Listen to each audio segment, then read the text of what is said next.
I have to turn on my camera and have my microphone, because for those of us that are in real estate, can you do anything without your phone and a microphone? Like you have to have that everywhere because we have to promote ourselves. And if you're not doing that, you should start today. All right, so you should start today. That's one of the things I'm going to kind of talk about a little bit, is this idea of like real estate. So to give you a quick synopsis of who I am, my name is Jimmy Nelson. I have been in mortgage and real estate for a little over 10 years. I love it, right? I didn't like the mortgage side so much. I leave that to guys like Jason. They can handle that stuff. I like the real estate side. And the reason I like the real estate side is because of the relationships that we get to create and the relationships that we get to build, not only with our clients, but also with other realtors, right? When we get events like this. But I'm also going to touch on something else today. When we're realtors and we have events like this, now, it's funny because I've fallen victim to this as well. But we go to an event like this all day and we take notes and we write stuff down. And then we get home and we're like, man, I had a hard day at work today. Whew, it was a rough day. I had to sit there and take notes, ate some lunch, had some drinks. Man, I'm exhausted. And we tricked ourselves to think we actually did something today.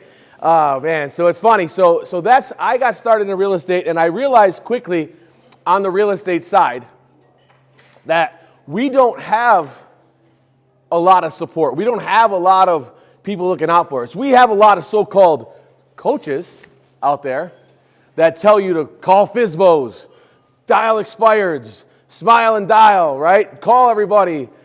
And everybody I talk to agent-wise is like, I don't like calling anyone. I don't like talking to people.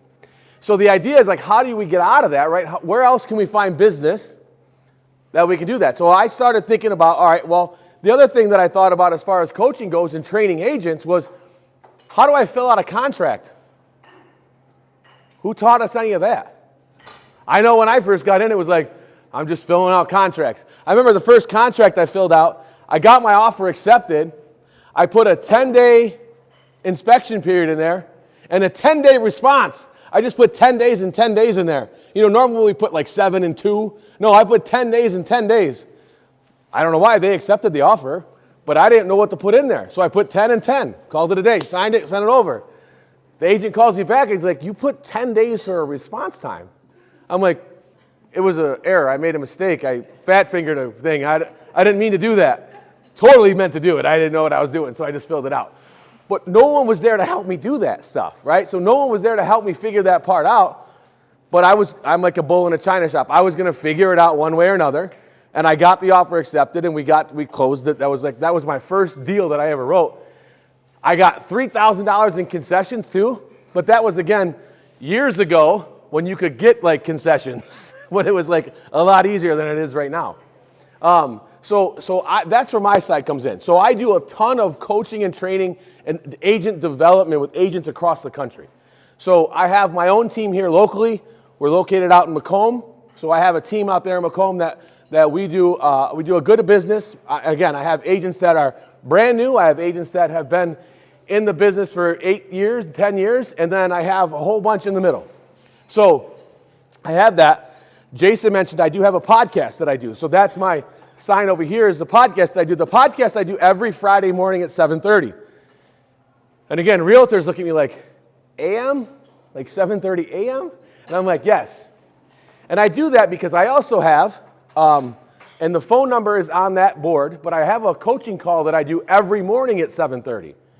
So all of you are more than welcome to take that number down. I do a coaching call every morning at 7:30. Now, every morning at 7:30, we cover a lot of different topics. And I had this conversation with an agent actually today.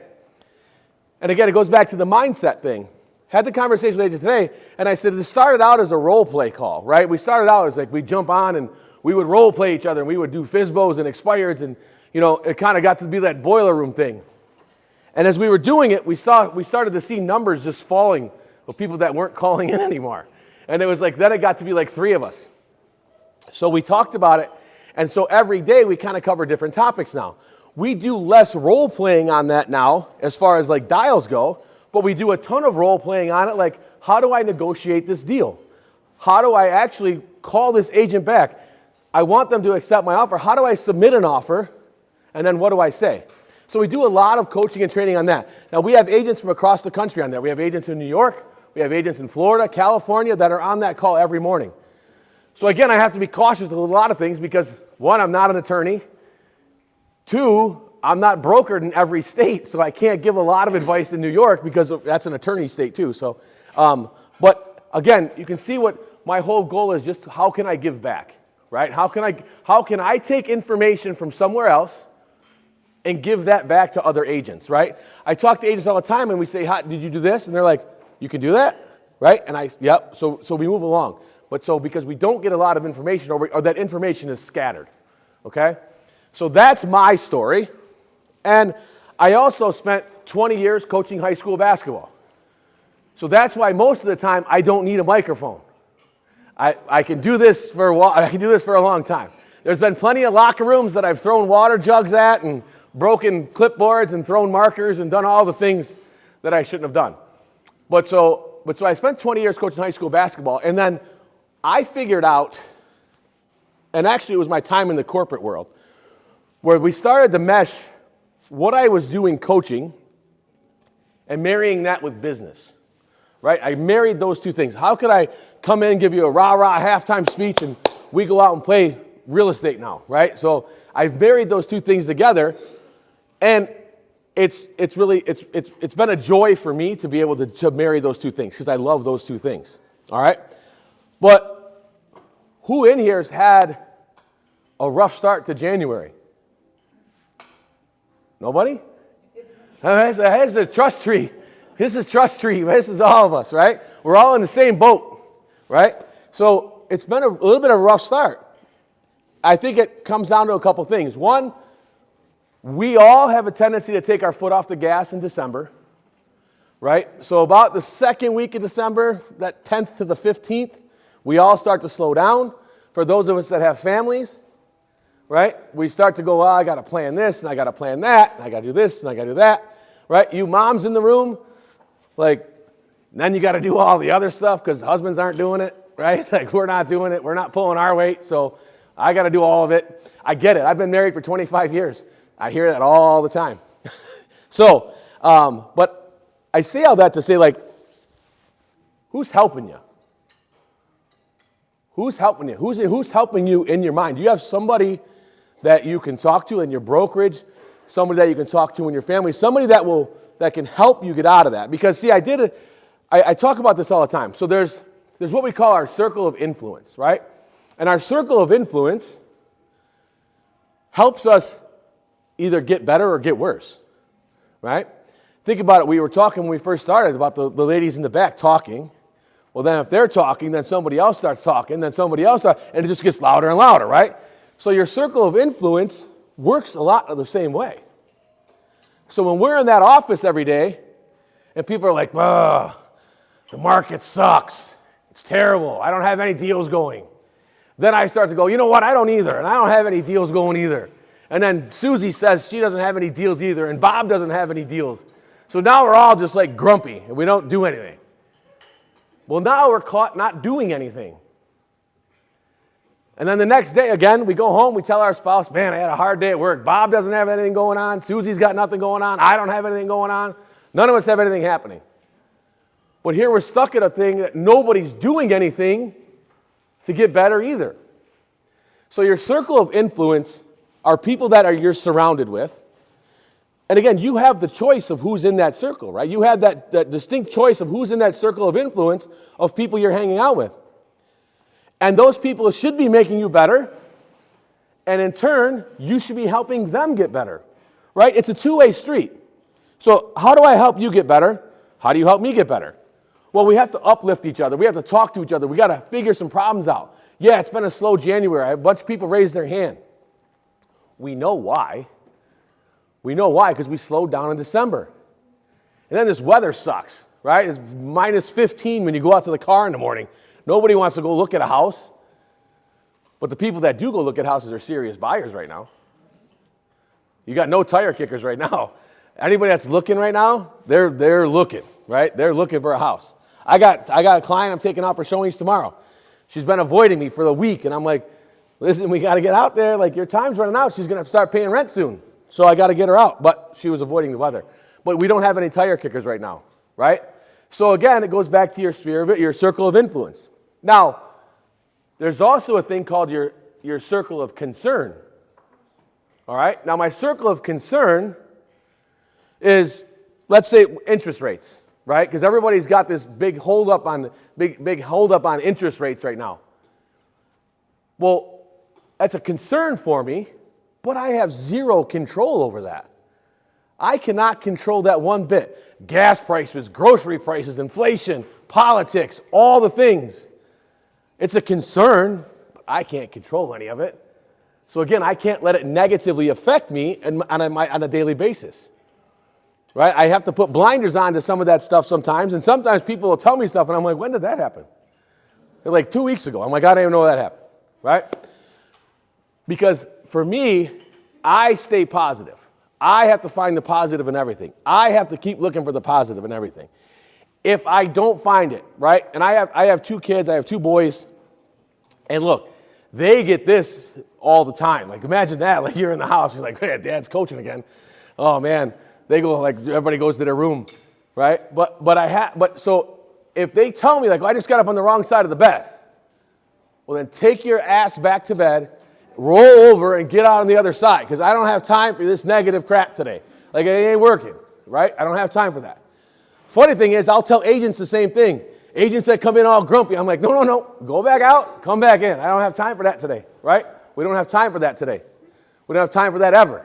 But again, your circle of concern, you have no control over. Your circle of influence, you have absolute control over. So think about your mindset, right? Think about your mindset. Who's helping you out? Who are you leaning on? And if you don't have that person, you got to find them. All right? Now, I'm going to give you guys some homework before we leave today, too. I know nobody brought pencils and paper, but I'm going to give you some homework. We've got our phone. We're going to take notes on the phone. But I just talked the other day. People were talking about their personal brand. Like, how can I get my personal brand? What does that look like? What does my brand say about me? How do I come up with that? One of the small pieces I take from that, and this is what I'm going to challenge you all in this room today to do. One of the pieces that I challenge them all to do, and I'm going to challenge you guys to this today too. I want you to go find 3 to 5 people that you work with, or a spouse, a relative, a friend, a family member, an uncle, aunt, whoever, 3 to 5 people, and ask them 2 questions. What do you think I'm good at? And what do you think I do? All right? So what do you think I'm good at, and what do you think I do? Now, the reason I'm telling you to do that is because we're our own worst enemy. We're our own worst enemy. We're our own worst critic. We beat ourselves up every day. We beat ourselves up and we say, oh, I'm no good. I don't have a deal going. I don't have this. I don't have that. I don't have anything in the pipeline. I don't have anything happening. I'm no good. I'm no good. I'm no good. Which leads to, as we all know the numbers, like an 87% dropout rate in year 1. And that number climbs to like 92% in year 3 for real estate agents. So the reason that happens is because our circle of influence doesn't help support us. And the people that we surround ourselves with are all under the same stressors, right? They're all under the same stresses. We're all under the same thing. So again, find that person, find that thing that's going to help you get out of that and keep your mind in a positive light. Now, does that mean nothing stresses me out? Absolutely not. Absolutely not. I just had a closing that was a nightmare. An absolute nightmare. And I was on the sell side. I should have had the easy part, right? I was the listing agent. I should have had the easy part. And the crazy part is, the guy that listed the house for, he wouldn't stop fixing stuff in the house. I'm like, stop fixing stuff. He's like, well, he had a gas fireplace. I haven't used it the whole time I lived there. A guy lived in the house for 23 years. Haven't used it the whole time I lived there. I said, okay. He wrote on the disclosure, never used it. Okay? He's like, I'm just going to have the gas log and the whole thing replaced. I go, why? He said, well, just whoever moved in, they can use it. I go, all right. Have it done. Whatever. It's your money, not my money. So then he says, I'm gonna have the electrical looked at in the bathroom. So again, why? This is post-inspection. They already had the inspection done. None of this came back on the inspection. He's having it all done. But the problem that once he started messing with the electrical, then the city got involved because then they pulled permits. I'm like, stop working on stuff. Literally, the buyer's agent and the buyer ran into him at the house and they said, please stop working on stuff. I've never been involved with anything like this in my life, where they actually had to tell her. He ended up putting a whole new circuit panel in. I'm like, wow. Yeah. So again, when we're all done with this, we can all write a pretty damn good book, though. I'll tell you that. Like all the stuff that we deal with, we can write a pretty damn good book. I got some more stories, but that's not what we're here for today. So keeping your mind right. And one of the other things that I will tell you this, and it's one of the things that I really hone in on with my agents, and agents, again, that I coach all over the place, is getting some structure around their business. And getting structure around your business will give you so much free time you won't know what to do with it. And people look at me like I'm nuts when I say, if you just structure your day, you get more free time back. Like imagine if you worked from 9 to 3 and we're done for the day. Like that'd be pretty cool, right? It's possible. It's possible with what we do. Who got into real estate because of the freedom of it? Yeah, right? You guys raise your hand. You got into it for the freedom of it. There you go. That's better. Yeah, I need more involvement. But we get into it for the freedom of it, and then we go golf. We go to an event like this. We do a couple cool things, and now we're not working. Right? But if we actually take things that we learn and put them in our business, it's amazing how much work you can get done between 9 and 3. Right? And it's all because you can structure your time, you can structure your business. Like, when my son, my youngest is 13 now, but when he was younger, like I could just push my morning back, drive him to school, right? Do a couple different things, but I could get to the office by 10 o'clock and still, 9, 10 o'clock, still have to go do this. When I was in the corporate world, that didn't happen. Like I had to be at the office at this time. I had to stay till that time. All these things pulling in different directions. We have the ability to structure that time like we want. See, I live by my calendar, and I live by my calendar, and I put everything in my calendar. Everything. It's worked out so well, my wife just puts stuff in my calendar. Like, she just, throws stuff in there. Like, here, the dog, I just got one a little while ago. The dog's got a vet appointment Wednesday at 9 o'clock. I'm like, cool, it's in my calendar. I know it'll get done, right? I know when I have to be there. I don't even question it. I just do it. Right? I just show up. Whatever's in my calendar, I just show up and do it. I don't even question it. It's in there for a reason, and I just do it. So one of the things that I talk about all the time is we set goals. Who set goals for 2025? Okay, good. Who's tracking their goals for 2025? It's too early?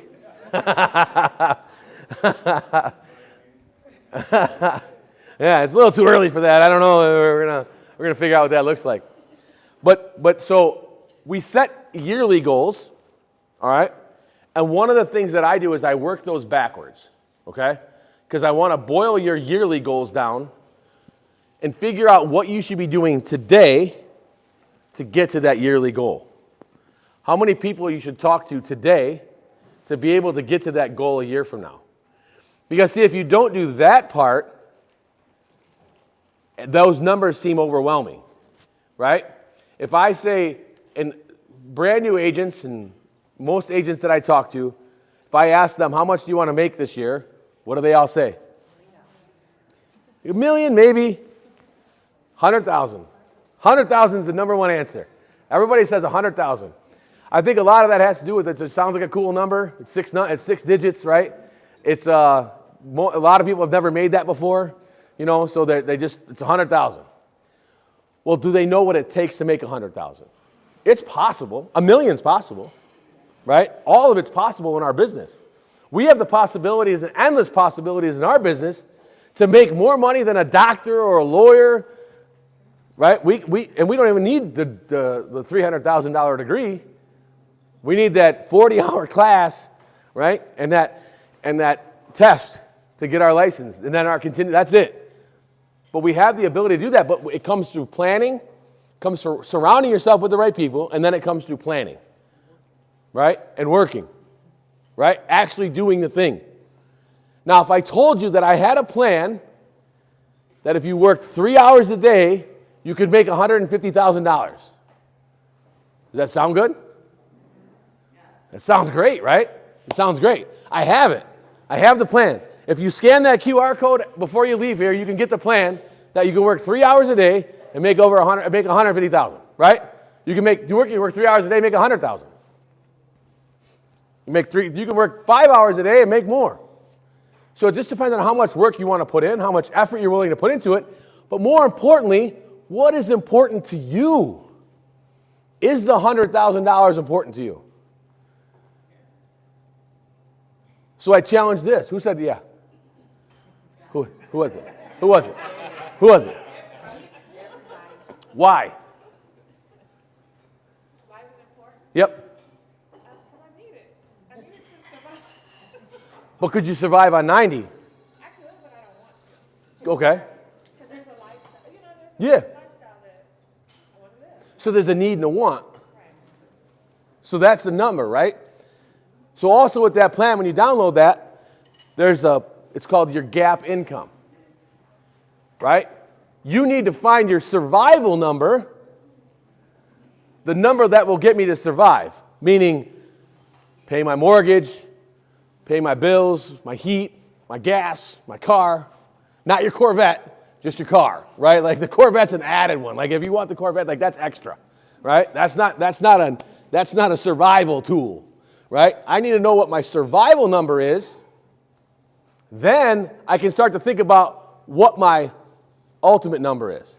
Because then I want to live that lifestyle. I want to go on vacation. Right? I want to go on vacation. Now, I've been talking to a guy about structuring your wealth, right? And where does this money go? Because again, as realtors, a lot of times it comes in and goes right out. I got a closing today. I got bills to pay tomorrow, right? That's how it happens with us a lot. Because we don't structure how we're spending it, because we don't know, right? Nobody showed us this stuff. Look, I grew up with no money, okay? I grew up in the low-income section of the townhouses. I grew up in the low-income section of the low-income section, right? Like I grew up in the part that wasn't even owned by the rest of the complex. It was owned by like a family. I was like, man, this sucks. I really live in the low income of the low income, now that I look back on it. So nobody taught me how to do this. I had to go learn it.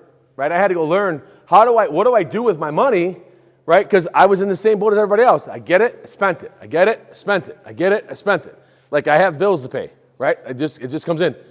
But then you rack up more bills, you get stuff you shouldn't get, right? We start living this lifestyle that we shouldn't probably be living yet. Now you can get there eventually. But so in that plan, I talk about your gap income. What's the gap between like what you need and what you eventually want to get to, right? How do I get to that spot that I want to get to?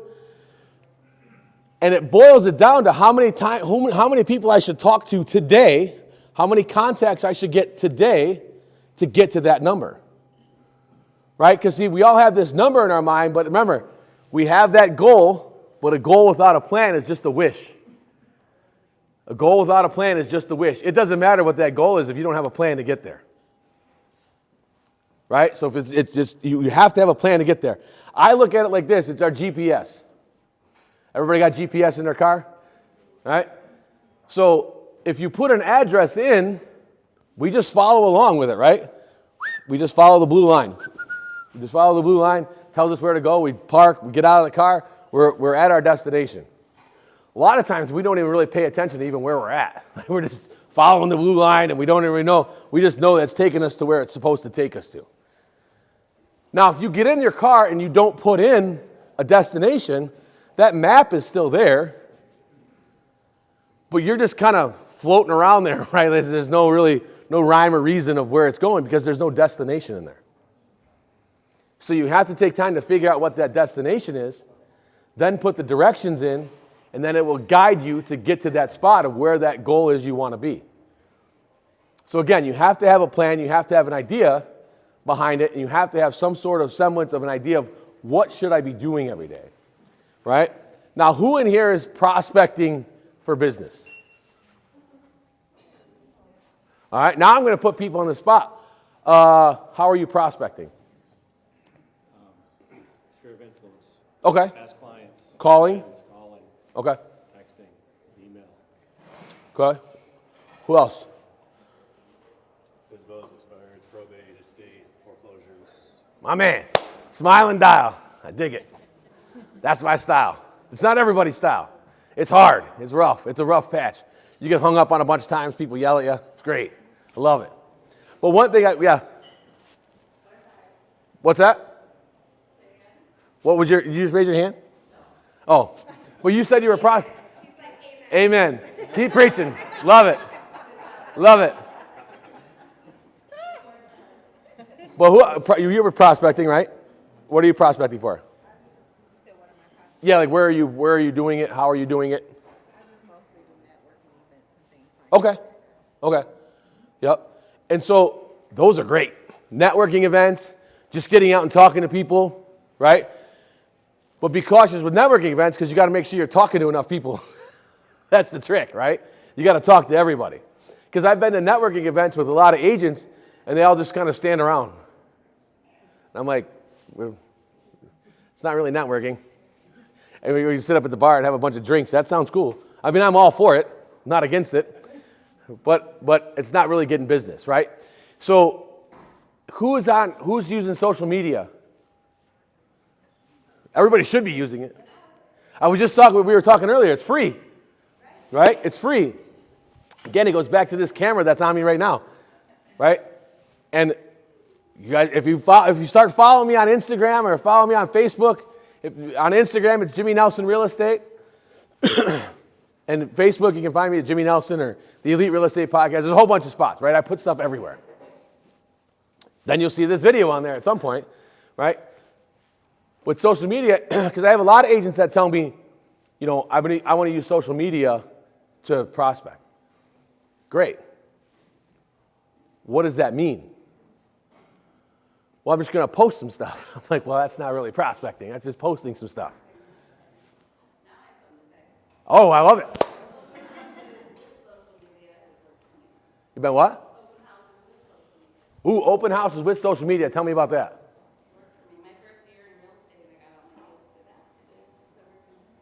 Nice. So you just did like Facebook Lives from there, or did you like? Yeah, I would just film myself at the open house, and then one for my listings. Okay. We got 2 listings that year and 8 buyers. Nice. See, that's huge, right? So we talked about social media with open houses, right? You're going live from there. The other thing you can add to that then is the lead up to it. Creating an event on Facebook to invite people to, right? Making your open house an event that people are going to want to show up to. Making that event and making it an actual event, right? So I was always big on open houses of like music, food, right? Like I always wanted like my open house to be an event for people to remember it. Because remember, houses typically don't sell at the open house, right? The open house is, I want to get more sellers. I want to get people to list their house with me. I want all the neighbors, the nosy neighbors, to come over and see what I do for them to sell the house, right? Because then I'm going to hit up all the neighbors and be like, hey, I'll sell your house too, right? I sold Bob and Jan's house. Do you want me to sell Susie and Steve's? Or I can pick up, to your point, I can pick up more buyers, right? Now I can pick up more buyers. Now my business is starting to thrive a little bit. So social media is humongous, but it can't be just posting. It can't be just your selfie out in front of the house, like just sold another one, right? The duck lips thing, just sold the house. Yeah, out in front of the house, like just sold another one. Or it's closing day, like, you got other realtors looking at you like, well, that sucks. I don't have a closing. I should have had a closing. How did he get a closing? I should have had a closing for him. But so social media is important because Now, how are you reaching out to people on social media? Right? Are you DMing them? Are you contacting them? Again, is that your prospecting time every day? You should be adding that. When I talk about prospecting time, your social media should be prospecting time, right? And I will give you a couple little theories, right, that I've heard at different events. 80-20, the 80-20 rule on social media. The 80-20 rule is 80% of it should be personal and 20% of it should be business. And the reason why is because people get sick of you being a realtor, right? You don't see doctors going on there, I'm a doctor. Like, lawyers, I'm a lawyer. Like, we're the only ones that do that all the time. I'm guilty. So, but 80% personal, 20% real estate. And because now you've become a person, not just a realtor. They can relate with you, right? I get way more engagement with my kids and my dog on my social media than I do with me. Nobody wants to see this face all the time. They want to see the dog.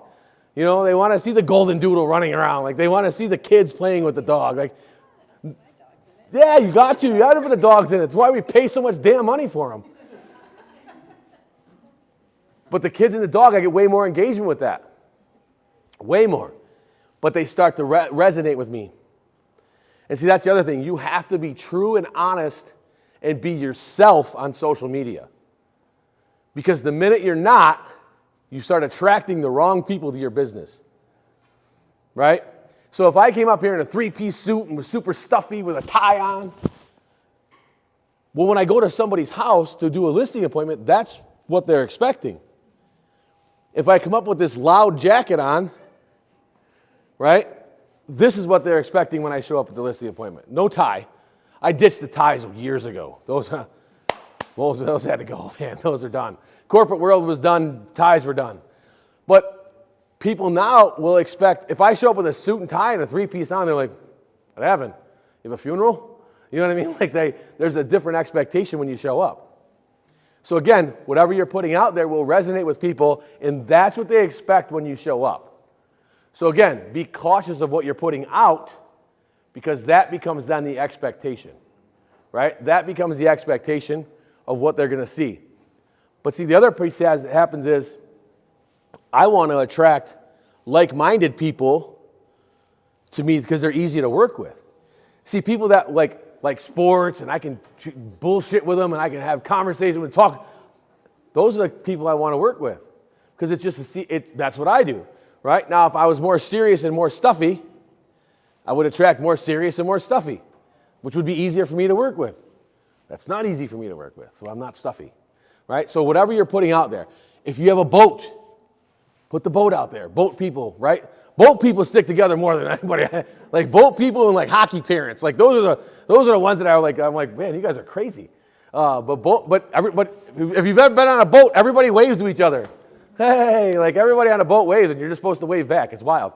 But so again, who are you attracting as a client to make your business easier and more of it, right? Because that's the piece that I want to get to is how do I get more of that same people that I want to just keep working with, right? How do I get more of those same people that I want to work with that I want to attract as clients, as clientele? That's the people that I want to go after.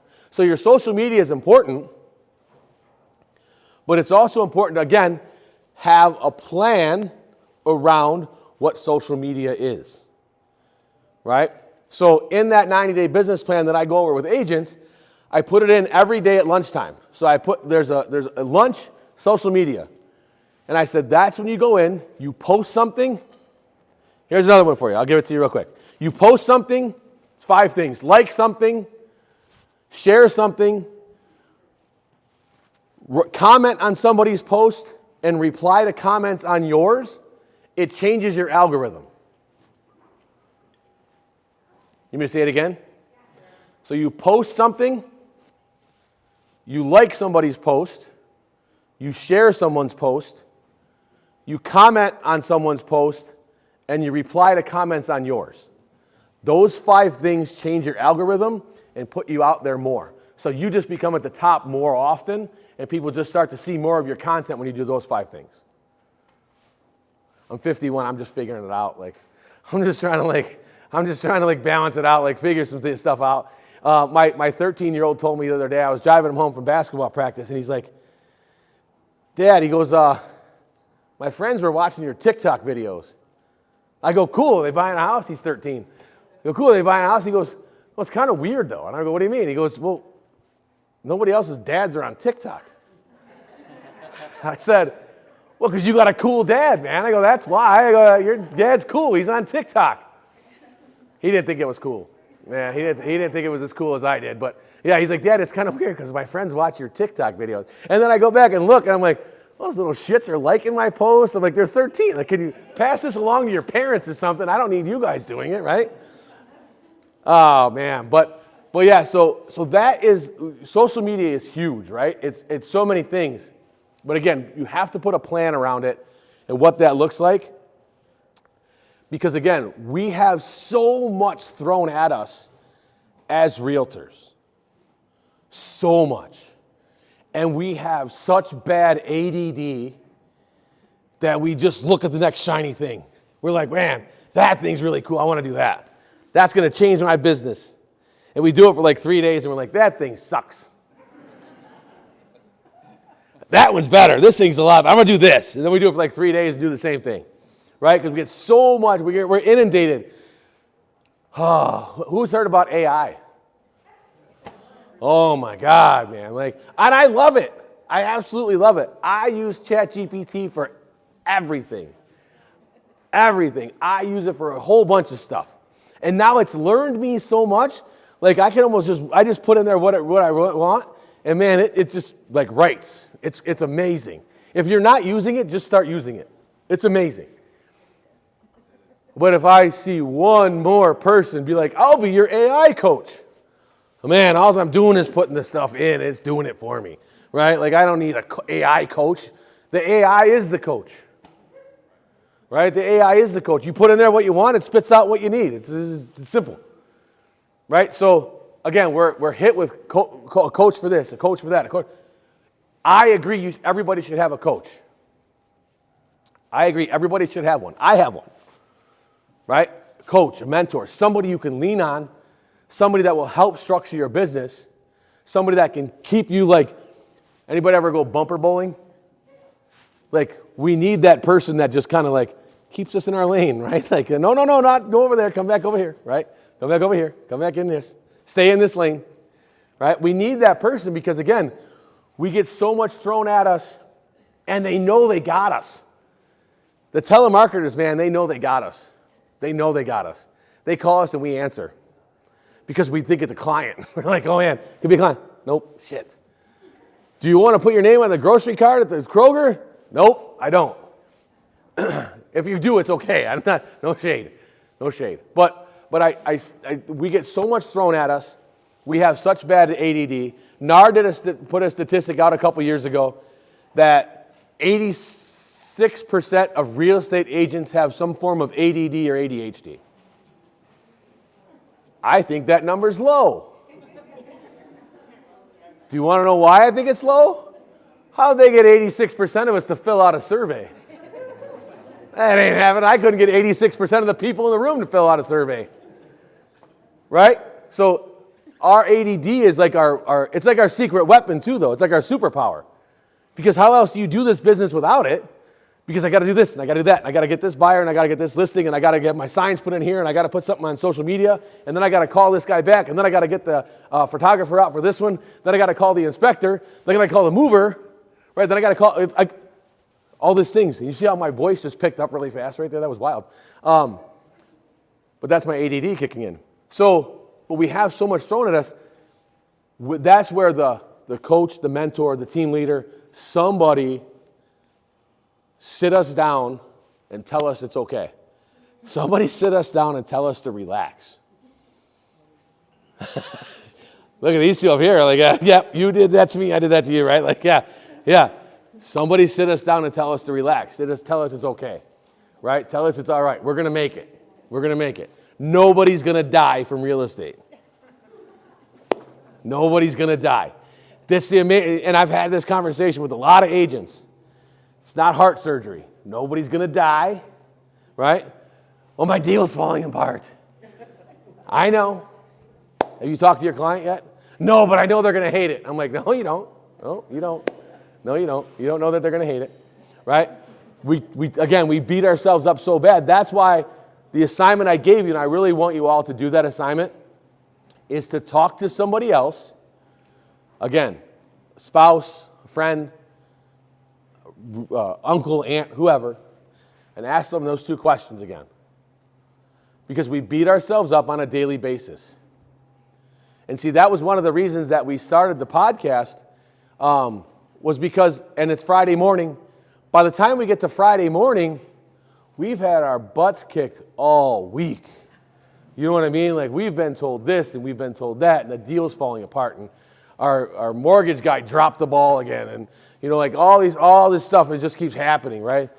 So by Friday morning, I want to give back some information that you can just, like, makes you feel good, right? It makes you feel good, positive on a Friday, because it's not like we stop working on Friday. You know, people are like, man, I can't wait for the weekend. I'm like, it doesn't make a difference to me. I'm working tomorrow, right? We're all in this business. We know the weekends really don't matter to us. Actually, the weekends are probably more than likely more busier than a Wednesday is, right? Saturdays and Sundays are typically busier than a Wednesday, Thursday are. So if you got anything from today, the one thing I want to make sure is who you surround yourself with matters, right? Who you surround yourself with matters. Your mind is a powerful, powerful tool. And it will tell you all the bad things about you. It will tell you all the stuff that you're not doing well. It will tell you all the bad things. And we lie to ourselves more than we lie to anybody, right? We lie to ourselves. It's January. How are those New Year's resolutions coming along for everybody? Nobody?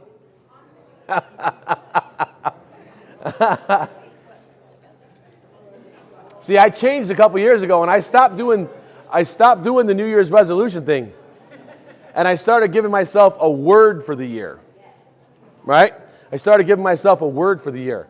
Now, my word for the year last year was intention. I had to be more intentional with my time, who I was spending it with, where I was doing with it, what was in my business, intentional with my relationships, intentional with spending time with my family, intentional with everything. That was my 2024 was intentional. 2025 is all about growth. How can I grow my business? How can I grow my audience? How can I grow everything? How can I grow the relationships with my family? How can I grow everything? That's growth. And I was just talking with some people in the back earlier, and I said, if it doesn't help me grow, it's a no. This year, if it doesn't help me grow, it's a no. I'm not doing it. Just not doing it. I don't have time for it. If it's not helping me get better and helping me grow in my education, if it's not helping me grow in all the things that I'm trying to do, it's a no. I can't do it. That's my mantra. Yep, that's my mantra. And again, it's different than a New Year's resolution, right? Because New Year's resolution, what was quit day? The 18th or something? Wasn't that the National Quit Resolution Day or something? Was like the January 18th or something? I think was that. That was like the National Give Up Day or whatever on your New Year's resolutions.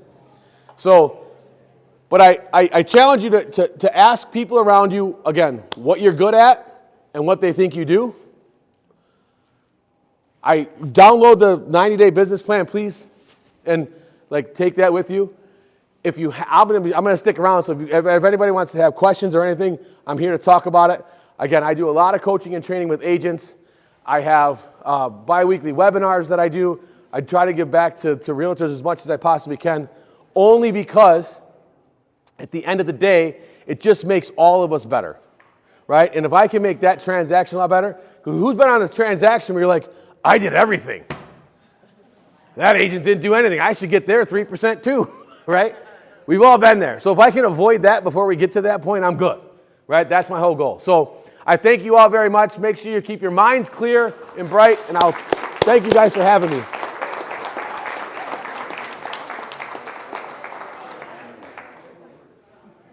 All right, guys, give me 5 minutes. Thank you again, Jimmy. Thanks for coming up. Thank you.